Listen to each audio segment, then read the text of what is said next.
மற்றுமொரு அண்மை செய்தியை பார்க்கிறோம். நெல் ஈரப்பதம் தொடர்பாக செங்கல்பட்டு மாவட்டத்தில் ஒன்றிய குழு ஆய்வு செய்து வருகிறது. கூடுதல் விவரங்களோடு நமது செய்தியாளர் சூரியராஜன் நம்மோடு இணைந்திருக்கிறார். ஆய்வு குறித்தான விவரங்கள். கண்டிப்பாக. அதாவது தமிழகத்தை பொறுத்தவரை கடந்த ஒரு வாரமாக பல்வேறு மாவட்டங்களில் தொடர்ச்சியாக மழையானது பெய்து வந்தது. இன்று தமிழகத்தில் பல்வேறு மாவட்டங்களில் நேரடியாக ஆய்வு மேற்கொண்டிருக்காங்க. குறிப்பாக செங்கல்பட்டு மாவட்டம், திருவள்ளூர், காஞ்சிபுரம், மயிலாடுதுறை, கடலூர், திருவாரூர், நாகப்பட்டினம், புதுக்கோட்டை, மதுரை, தேனி ஆகிய மாவட்டங்களிலிருந்து இந்த மத்திய குழு அதிகாரிகள் இன்றைய தினத்தில் ஆய்வானது மேற்கொள்ள இருக்காங்க.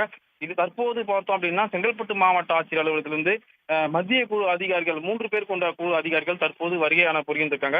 முதல் கட்டமாக வருகை கொண்ட அந்த மத்திய குழு அதிகாரிகள் மாவட்ட ஆட்சியர் ஸ்னேகா பூங்கொத்து கொடுத்து வரவேற்பு கொடுத்திருக்காங்க.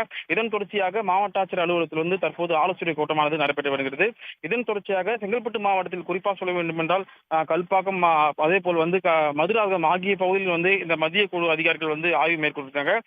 குறிப்பாக சொல்ல வேண்டும் என்றால் அந்த மழையால் பாதிக்கப்பட்ட நெல், விவசாய பயிர்கள் மற்றும் மழையால் பாதிக்கப்பட்ட குடியிருப்பு பகுதிகள் இன்றைய தினத்தில் கிட்டத்தட்ட மத்திய குழு அதிகாரிகள் ஆய்வு மேற்கொண்டிருக்கின்றனர்.